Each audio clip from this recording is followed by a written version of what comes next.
What's up, YouTube? This is Chris, the Unprofessional Dad, and I'm back with another knife video. And man, I have got a special one tonight. Something that I've been working on for a little while, and I really hope that you enjoy it.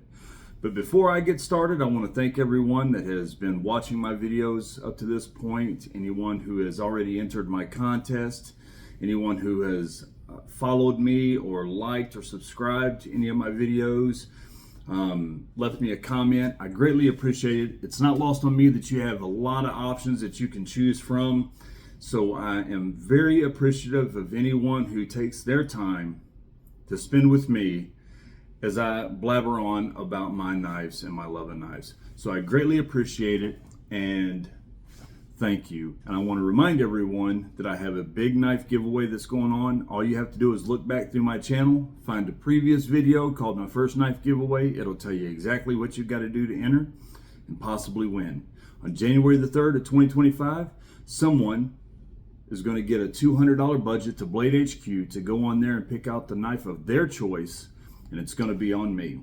I can't wait to do that. I can't wait to give someone a knife, just to show my appreciation and thanks for anyone who does take their time out of their busy schedule to watch videos that I make. Having said all that, I've got a great video tonight. It's a video that's kind of like Cliff Notes in college, or cheat codes, or anything that you could watch that is going to simplify something for dummies, for instance. That's what this video is. It's knife steels for beginners. What I've done is I've poured through a ton of information, videos and blogs and charts, trying to figure out what's the difference between different types of knife steels, what separates them, what makes some better than others. And I've tried to condense that information down to make it as simple as possible so that I could share that information with you and possibly help you learn something, maybe educate you a little bit at the same time. And at the same time, we get to talk knives, and that's always fun. Now, I want to tell you before I get started, this is not an in-depth, elaborate explanation. You can find that anywhere on YouTube. You can go on Google and find it. You can find blogs and books and, like I said, charts. You can find so much information about that out there. And I actually went over a lot of that. And let me tell you, I was mind numb at the end of it. It's so hard to keep up and understand with a lot of the different things that they talk about. The letters and numbers and what they mean and what's the difference between this steel and that steel and the charts and how they rate them and different things. It's very confusing. I did spend some time in college, but I didn't spend a lot of time in chemistry. And it's almost like you have to have a PhD in chemistry or completely have a complete grasp of the elemental chart and table to understand everything that they're going on about. I'm not that person, but I've got a little bit of common sense, and I have a love for knives, and I understand that each of these knives have different steels. So I do have some information I want to share with you tonight, and I really hope that I'm able to condense it down to where you can understand it. And if you do, let me know, like the video, tell me in a comment if there's anything that you can add. You can maybe elaborate on something for anybody who does watch this, or even for me. I'd greatly appreciate you taking the time to do that. Before I get started talking about any steels, one of the things that I always enjoy doing is sharing with you guys any knives that I add to my collection. And recently, I picked up another knife that I'm really excited about. It actually is one of the biggest reasons why I made this video. That and the fact that my son has been giving me some ideas about some different, video ideas, and I greatly appreciate the input that he gave me. And when I found this knife, it clicked, and I was like, man, he was right. This would be a great video, and I put this together. And the knife that I want to show you all is a new knife that I just got, and it is the Benchmade Adamas or however you want to say it. This is a crew wear blade that's skeletonized. It's the Benchmade Adamas 375. It is absolutely beautiful. It is I mean, I love this blade, which I love Benchmade all the way around. And I actually have seen this many times. I've seen the folders that they have, and they're really high end, they're really expensive. And I didn't get a folder, and I knew I wasn't going to be getting one anytime soon. When I came across this, because of the things that I've already seen about the knife, it was the price that I couldn't pass up, so I jumped on it. It is crew wear steel. It's flat earth Cerakote coated. It comes with a paracord and a bunch of hardware in here so that you can actually do a paracord wrap. It also comes with some straps so you can make like a like some type of a handle or something like that. You can make like belt loops or whatever. It comes with a really cool little sheath here. I can't remember what this material is called, but it's a phenomenal little sheath. It's a great little setup. I can't wait to put this knife to use. It's a little heavy, and I understand why they do not put scales on this thing, handle scales. Now, I actually have been looking at some, and I'm going to be ordering them, but until then, I'm going to go ahead and do a para wrap on this, but I didn't want to do that before I actually got to show this in the video. And again, this is crew wear steel, and that's going to come into play in the video that I talk about today. So let's go ahead and get started. When you're talking knife steels, there's a lot of information out there. And honestly, it can become really overwhelming and confusing. So I've actually made a little board here. I know that the lights are going to reflect off of this, so I apologize. I'll try to make it to where they don't reflect very much. And what I've done is I've broke this down into 3 categories. Because when you talk knife steels, there are 3 categories to look at. There's carbon-based blades, there's stainless steel-based blades, and there's knife tool steels. Carbon, stainless, and knife tools. Or tool steel. I said knife tools. I apologize, got tongue-tied there. In the carbon-based knives, you have things like 1084, 1095, 5160, 15N20, and even 80 CRV2.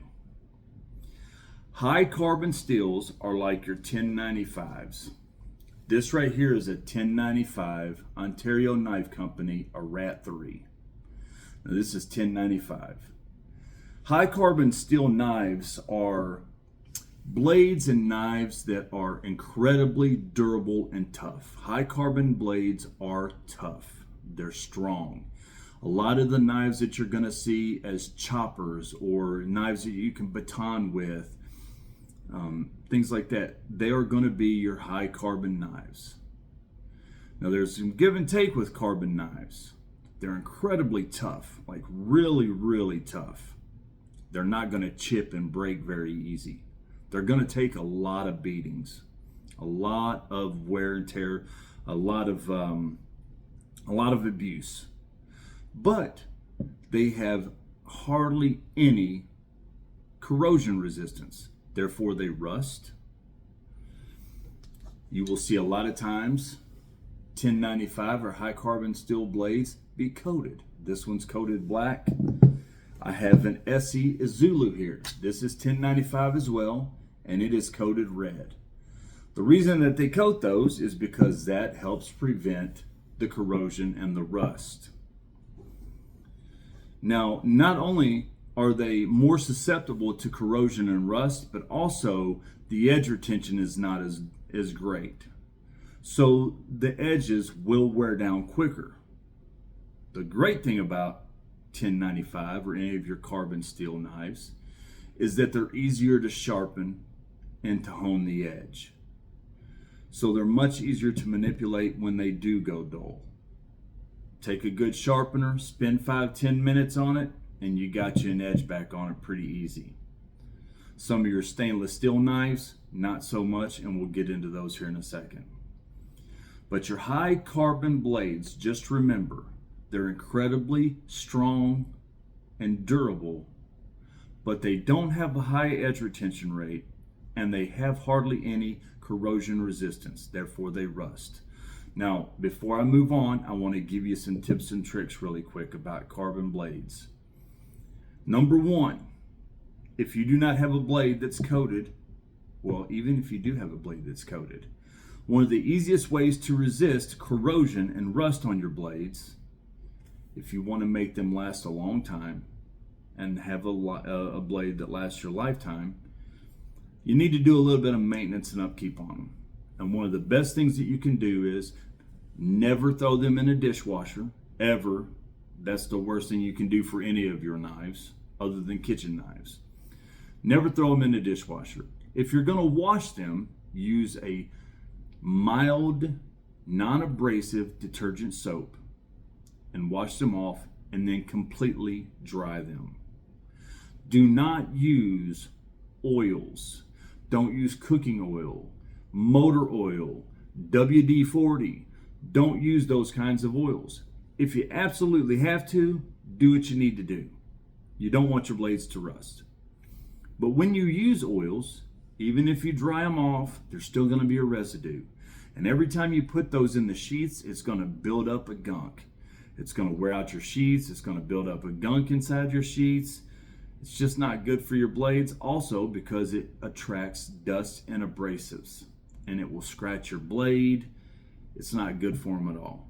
What you can do is the same way that you would wax and polish a vehicle, an automotive, a truck or a car. Get you a good wax. Less is more. It does not take much. A small amount of wax, Renaissance wax, furniture wax, automobile wax, any type of a good wax. Put a small amount. A small amount goes a long way. And then you buff it in really well until there's no residue left. The same way that you would buff in a car when you're waxing a car. You want to wax your blade. If you do that a couple times a year, your blades are going to hold up really well, and they're going to be more corrosion and rust resistant. Another thing to remember is do not store your blades in your sheaths. If you store them in leather sheaths, then what will happen is the oils from the leather will over time dye and tint your blade. If your blade's not coated, if it has a satin look to it, let's say, then what will happen is over time it's going to develop a natural patina. It's going to get dull or gray looking. But when you have it in leather sheaths, then over time it's going to have a different tint to it from the oils and stuff in your leather sheaths. So store them with the sheaths, but not in them. Speaking of storing in sheaths, also, you should not store them in Kydex, polymer, injection molded, or any type of other sheaths like this.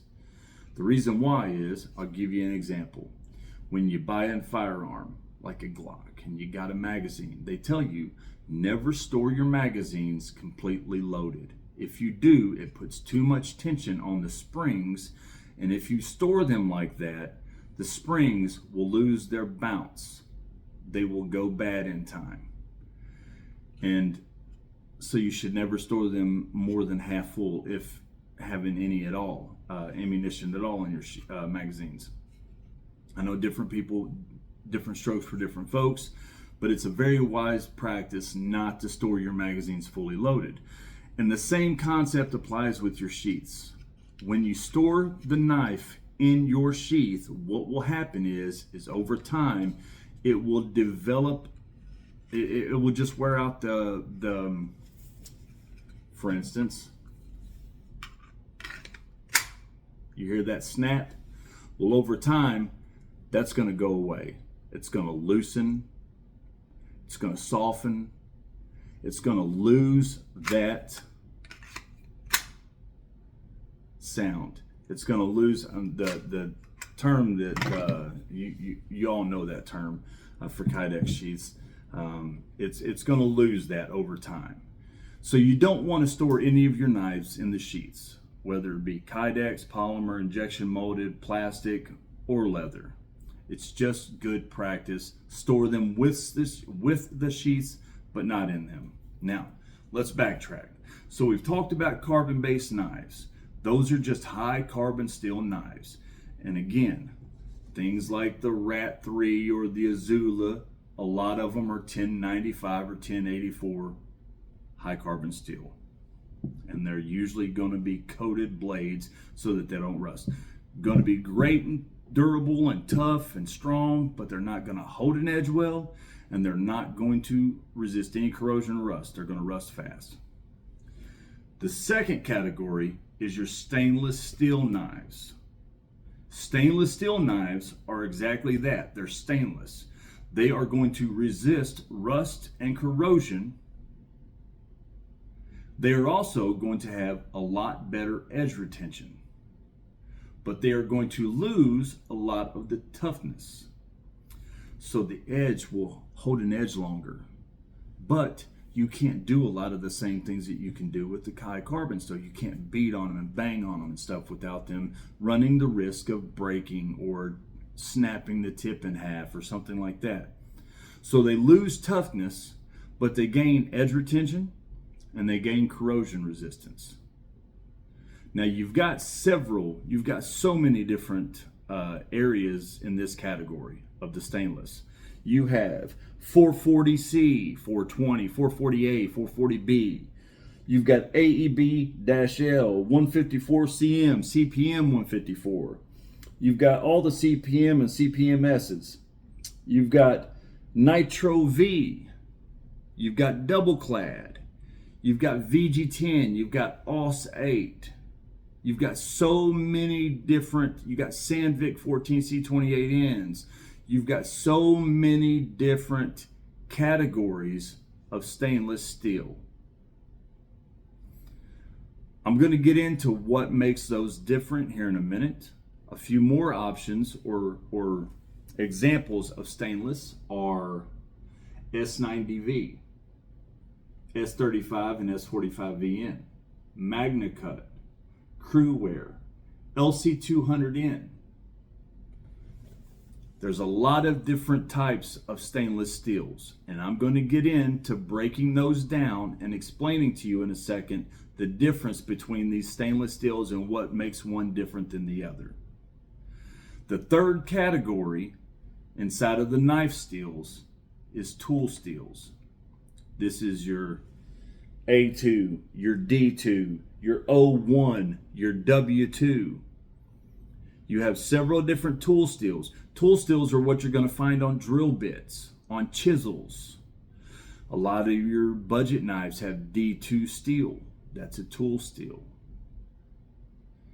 Now, tool steel is going to be like your high carbon steel. It's extremely high in carbon. It's incredibly, incredibly durable and strong. That's why they make chisels and stuff out of them. And drill bits. They're really, really rugged and strong. But again, they don't hold an edge well, and also they have hardly any corrosion resistance. So there's a lot of similarities between tool steel and high carbon steels. That's why most of your blades these days are your stainless steel blades, because of the corrosion resistance. Now, the last thing that we want to talk about when it comes to knives and blades, before we move on to separating the different types of stainless steels, is HRC. HRC is the Rockwell chart. It's the level of hardness in a blade. Now, if you've ever watched Forge and Fire, or you've ever seen a person make a blade, or watched the old Japanese people make samurai swords, they're always quenching them in water or oil and different things like that. When you quench the blade after heating it up, it hardens it. It makes it knife hard. But usually when you do that, it's so hard that it's brittle. So it will break and chip and tear and snap in half really, really easy. So what they do is they temper blades. They heat them up to a certain level, not like they did when they quenched it, nowhere near that hot, but they do heat the metal up to a certain degrees, and they let it sit there for a certain amount of time until they draw some of that hardness back out. It softens the blade just enough to where it's not going to be so brittle. HRC, again, is your Rockwell chart. Now, for instance, kitchen knives. A lot of your kitchen knives are 56 to 58 on the Rockwell chart. Things like your Spydercos, your Code Steels, your Bucks, things like that, your folding knives and your pocket knives and a lot of your fixed blades are 58 to 60. So they're really strong and really hard. The harder they are, the more edge retention they have. But remember, the more brittle they are. Now, a lot of your Japanese knives, Japanese chef knives, or even Japanese swords, are 60 to 64. So they are incredibly hard, but a lot more brittle. That's why they hold their edge so much better. And they can become so much sharper. They can sharpen those things like hair popping sharp because they're 60 to 64. Now, if you come across the knives that are 64 to 68, that's when you're talking the creme de la creme chef's blades and different razors and stuff like that. They are so hard. They hold an edge so incredibly well. But again, that's where you're running the risk of snapping blades in half. You drop them, they're going to be brittle and they're going to break. Tips are going to break off. There's going to be little chips in the edge, things like that. So you need to understand your Rockwell chart. All these things combine together to make a knife blade. The type of steel that it is and how hard they're going to make it with the Rockwell chart. Now that I've talked about these three different categories and I've talked about the Rockwell chart, we're going to talk about what makes these different steels, the stainless, different. The first thing I'm going to talk about are steels like S30V and S90V, S110V, S125V. It's really hard to find a blade that's S125V, but you can find a lot of blades that are S90V or S30V. What that means is they are taking stainless steel and they're adding vanadium to it. Vanadium, that's the V. S, stainless, 90, V, vanadium.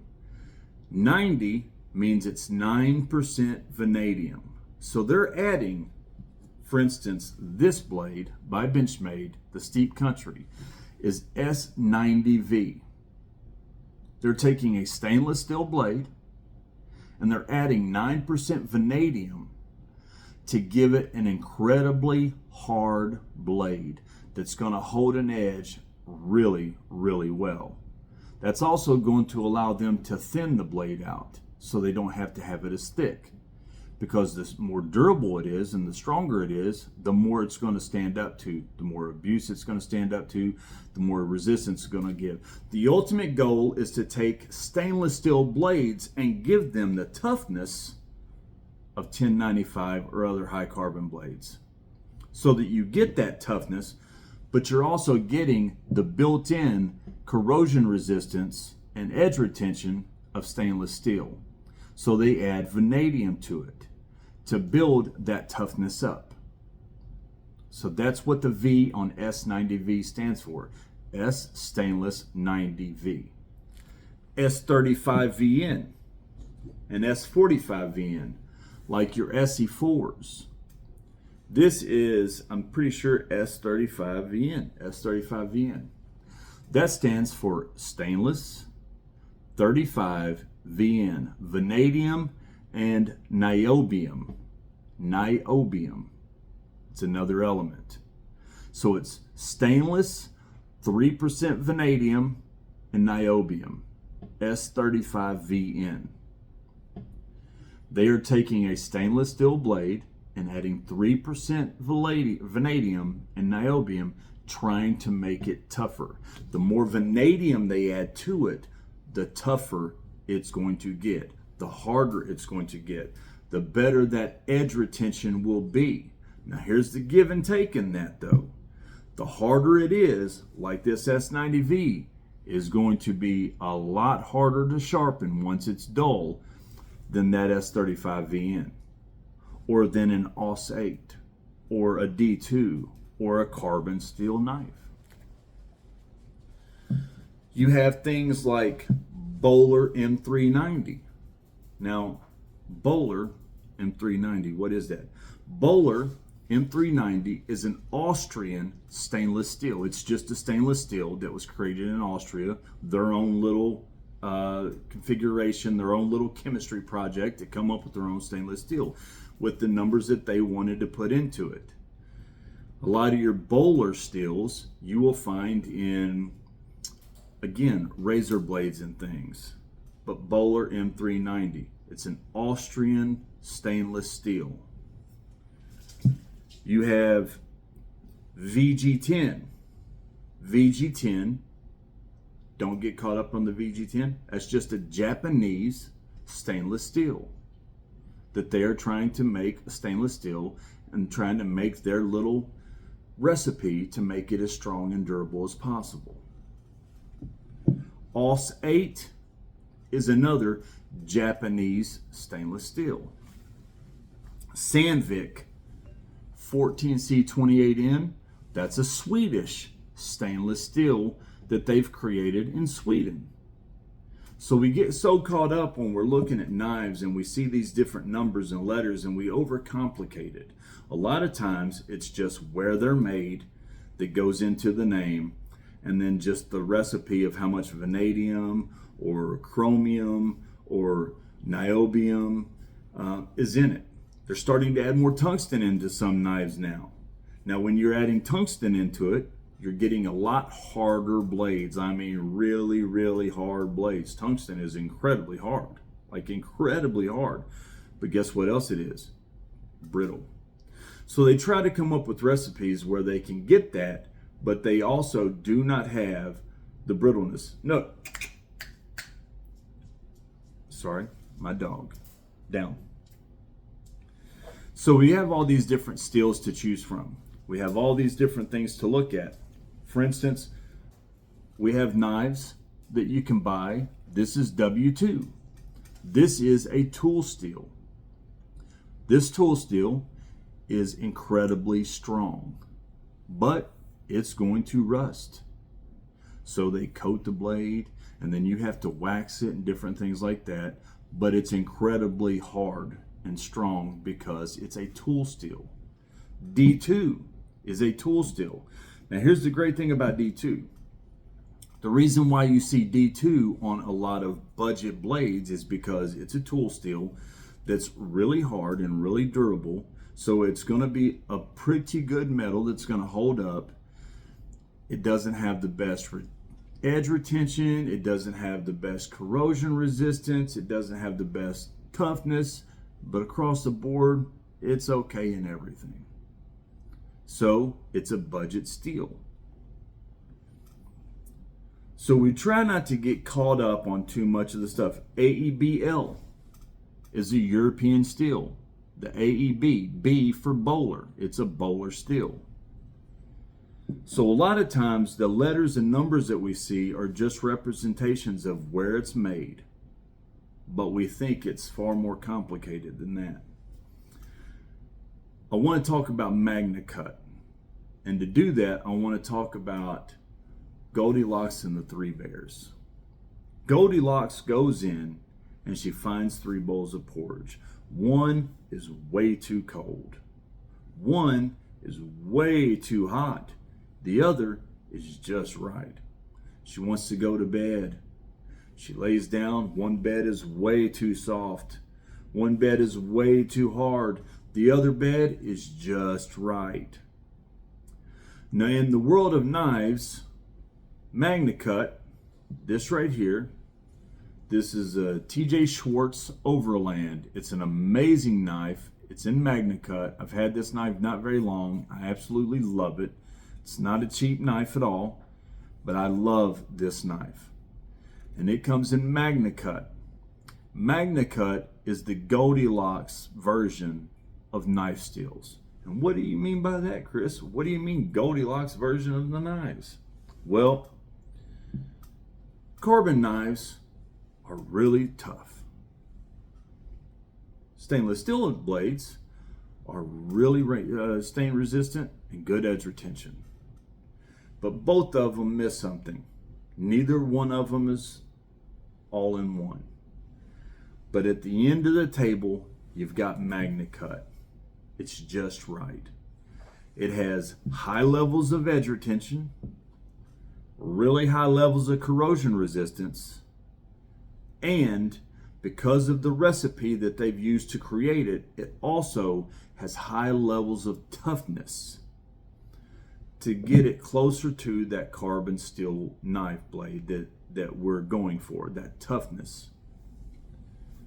For instance, Crewware.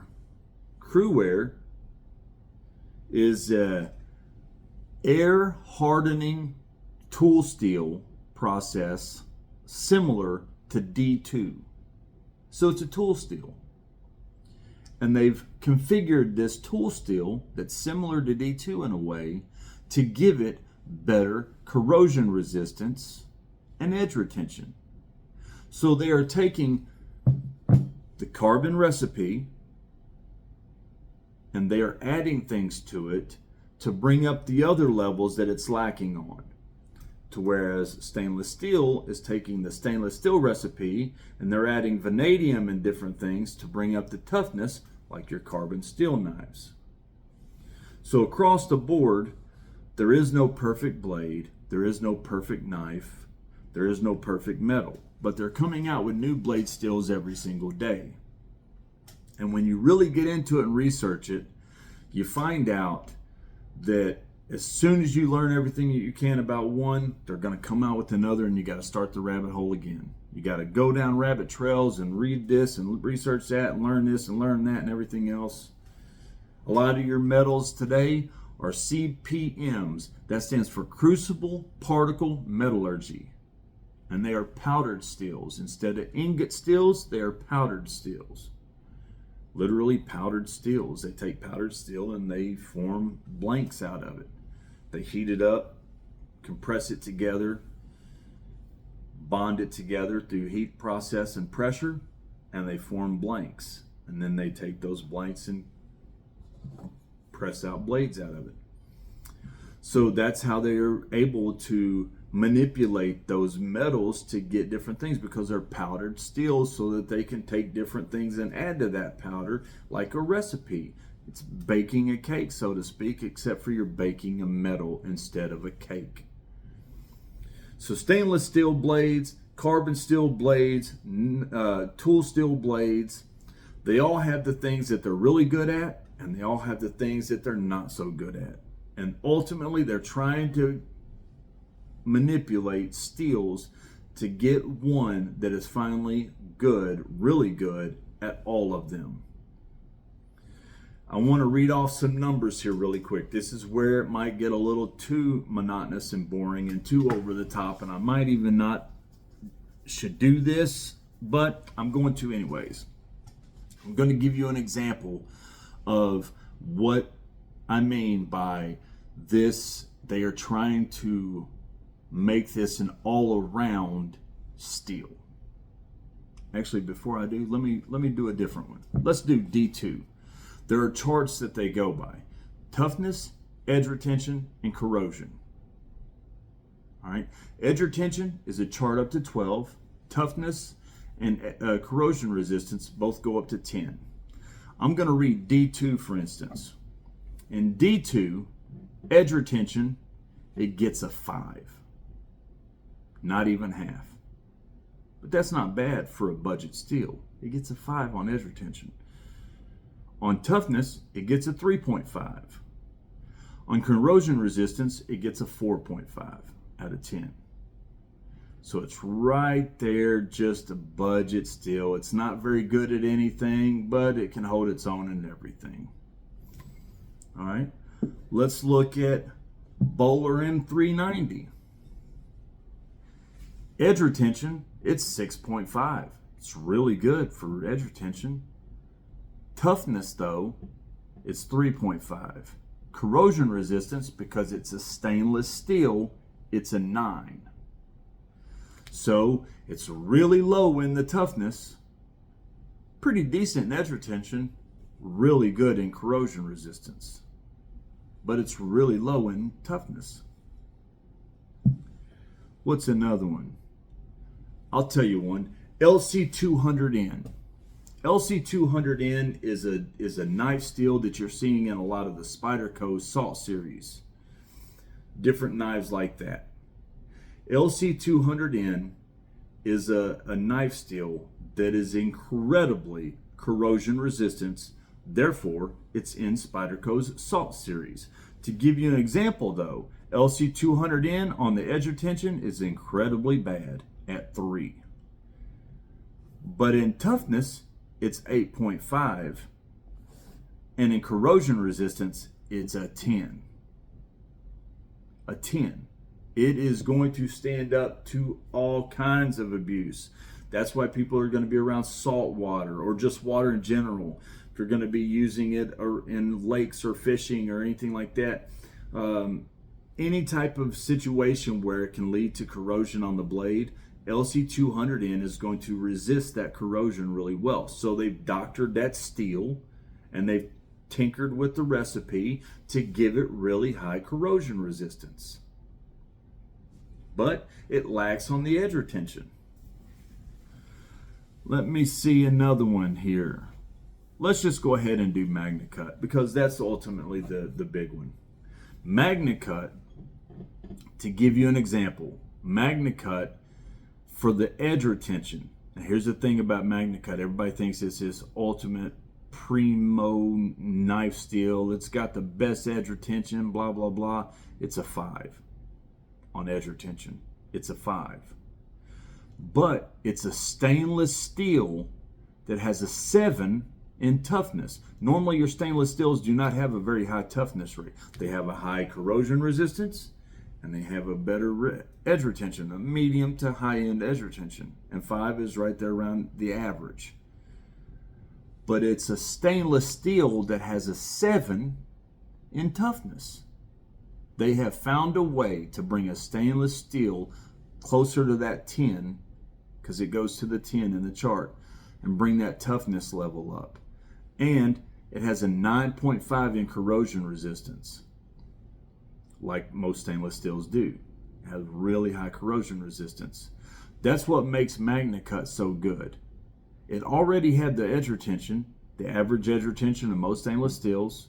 None of them are phenomenal, out of this world.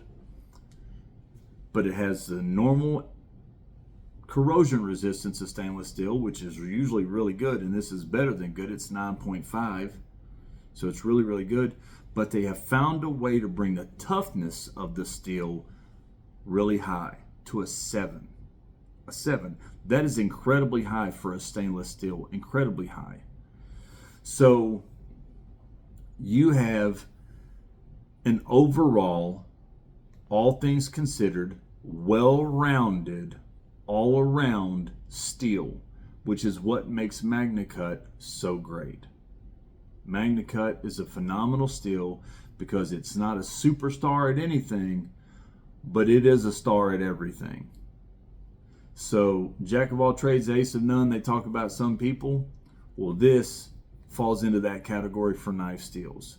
And that's what they're trying to do. They're trying to bring knife steels and make the perfect knife steel. And each one that comes out, each new one is going to be a little bit better than the previous one. S90V, since I talked about that, for edge retention, I told you about how hard that is because the 90V, they add that 9% vanadium. And I talked about how hard this thing is. Very, very hard. It has a 9 for edge retention. But for toughness, it has a 3.5. It is not tough at all. You could snap this blade in half so easy. I mean, obviously not easy because it's still metal. It's still going to take some beatings and stuff. But a lot easier than you could snap most of these in half. Incredibly hard edge. It's going to hold an edge very, very well. Now it's also going to make it a lot harder to sharpen because it's so hard. You're really going to have to do some work to get that edge back if you ever do lose that edge, which is one of the reasons why they recommend, if you have a high vanadium steel like this, like the S90V or S30V or S110V or anything like that, that you strop it all the time after you use it to keep that edge honed, to keep it from wearing down and losing its edge. As long as you keep that maintenance up, it should keep that edge really well and performing at a high level for a very long time.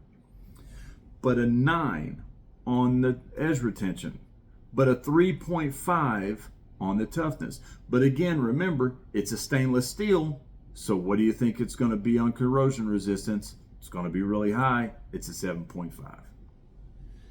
High corrosion resistance, incredibly hard vanadium blade, so it has a 9 on edge retention and 3.5 on toughness. The reason I'm throwing these numbers out here is to get you to kind of see and understand how knife blades work. There's no perfect knife, there's no perfect blade, there's no perfect anything. But, you know, you can, and that's one of the reasons why I tell people, don't get caught up on the super steels. Don't get caught up on it. It's great to say that you have a blade in MagnaCut. It's great to say it. Everybody wants to keep up with the Joneses. Oh, it's a new super steel. It's the big rave going on right now. It's the craze of the knife community. Get it if you can. Pay that money if you can. Eventually, there'll be a race to the bottom, and MagnaCut will be dropped in price because there'll be something else out. There's always going to be something new and better, and eventually there will be something to replace MagnaCut. But right now, MagnaCut's the thing, and people are buying that. But you don't have to have an S90V blade. You don't have to have a MagnaCut blade. You can get an AEB-L, just a Bowler 90, or a Bowler stainless steel, or an M390, or even a VG10 from Walmart. If you sharpen your blades, if you hone your edge after using it, if you take care of your products, if you have pride in ownership, if you appreciate what you have, you take care of it. You take care of it, it'll take care of you. When it goes to work for you, you go to work for it. After you've used it and put it through its paces, you clean it up. You gas up a car, you do oil changes. After you wear an outfit, you wash them in the clothes washer. After you use your dishes, you clean them. After you use your knife, you should sharpen them. No different. Take care of what you have, and what you have will take care of you. And if you do that, it will not matter what blade steel you have. Now, granted, it might not be able to go out. I can't take, you know, this knife right here, S90V, out, and I can't go baton and wood. But that's not what I buy this blade for, and I don't expect this blade to do that, so I wouldn't put this blade through those paces. But on the average, if you have a knife and you take care of it, you sharpen your blades, you hone your edges. If you have 1095, you wax them and take care of them. You don't store them in your sheaths. It does not matter what your blade steel is, as long as you do it, you use your knives appropriately. Use them appropriately, it won't matter. You don't have to pay that big high dollar price just because it's got a MagnaCut blade. You don't have to. Get you a Sandvik 14C28N blade, and it's going to do everything that I can cut. Everything with the Sandvik C1428N blade that I can cut with this MagnaCut blade, I guarantee it. Now this might hold its edge a little bit longer and not have to sharpen it as much, or have a little bit better corrosion resistance. But if I'm not going to put my knives in a situation where they're going to get corroded, it's not ever going to matter. If I continually sharpen that Sandvik C1428N blade, it ain't going to matter if this holds an edge better, because I'm always going to be stropping my blades and take care of them after I use them. So it's always going to have an edge. It's not going to matter. Buy the new things if you want them. Keep up with the Joneses. Get the new thing that's out on the market, the hot new thing. I enjoy it too. I love them. I've got all kinds of MagnaCut blade knives. I've got S90V blades, and I enjoy them. I enjoy them. I buy them too. I get caught up in that just like everybody else. I'm just telling you, you don't have to have a good blade that will do everything that you need to do. Knife steels, very confusing today because there's so many different options. But the ultimate thing that you need to remember is there's stainless steel, there's carbon, and there's tool steel. There's 3 different categories. And as long as you know what each one brings to the table, when you look at that knife and you see what the blade is and what metal that is, you're going to know immediately, oh, this is D2. Okay, so it's a tool steel. So it's going to be a little tough. It's going to have decent edge retention, nothing special. I'm going to have to sharpen it more, but it'll be easier to sharpen. It's probably not going to have very good corrosion resistance, so I might have to take care of my blade and maintenance it a little bit. But at the same time, oh, it's got Bowler M390. Well, that's going to have really good corrosion resistance, so I'm not going to have to worry about rust or anything. It's stainless steel, so it's going to have pretty good edge retention, so I'll just have to strop it a little bit and take care of it. Now, the toughness is not going to be out of this world, so I got to be careful how much abuse I put on it. As long as you get familiar with the different steels, all you have to do is look at the description of a knife and you will know immediately what you can and cannot do with that knife. But I tell you again, as long as you take care of your blade, you keep it sharp, you keep it waxed if you need to, you don't store it in your sheath, it's gonna last, and you'll cut anything with a D2 blade that you will with the Magnet Cut blade. I don't care. I'll cut anything with the D2 blade that I will cut with the Magnet Cut blade. Might not cut it as much, might not cut it as long. I might only be able to cut through a cardboard 100 times with the D2, where I can cut through it 250 times with the Magnet Cut. But I can still cut through that cardboard, and after 100 times I'll just sharpen it and I get another 100 times. I don't mean to ramble, but people get so caught up in knife steels and go so caught up in spending more money on different knives just because of the knife steel. And you don't have to. Do it if you want to. If you got it to spend, spend it. If you just want it because you like those things and you like having the newest, best, most up-to-date thing, by all means get it. I applaud you. There's nothing wrong. You know, I tell people that have high-end jobs that make a lot of money, I tell them profit's not a dirty word as long as you do it with integrity.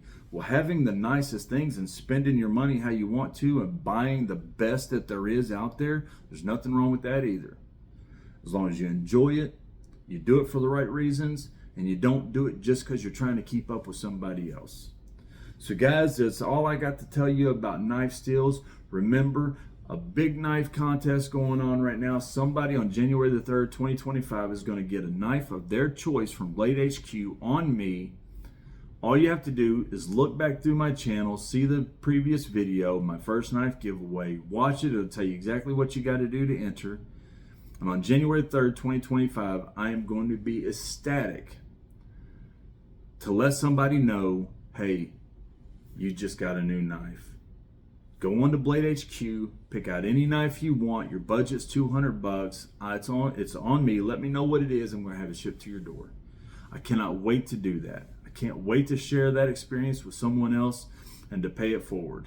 Thank you all for watching my video. Thank you for watching my previous videos. Please, if you do get anything out of this, like, subscribe, maybe leave a comment. Tell me if I was too long-winded. Tell me if I was too confusing. Tell me if you learned anything. Tell me if you can add anything. Tell me if there's anything you want me to do a video on next. I've got several ideas. I got more videos coming up soon, more unboxing videos, some other things that I'm working on right now. So I appreciate everybody that does take the time to watch these videos. Thank you very much. Until the next time, keep your life full and your knives sharp. And this is Chris, the Unprofessional Dad, and I'll catch you guys the next time. See you later.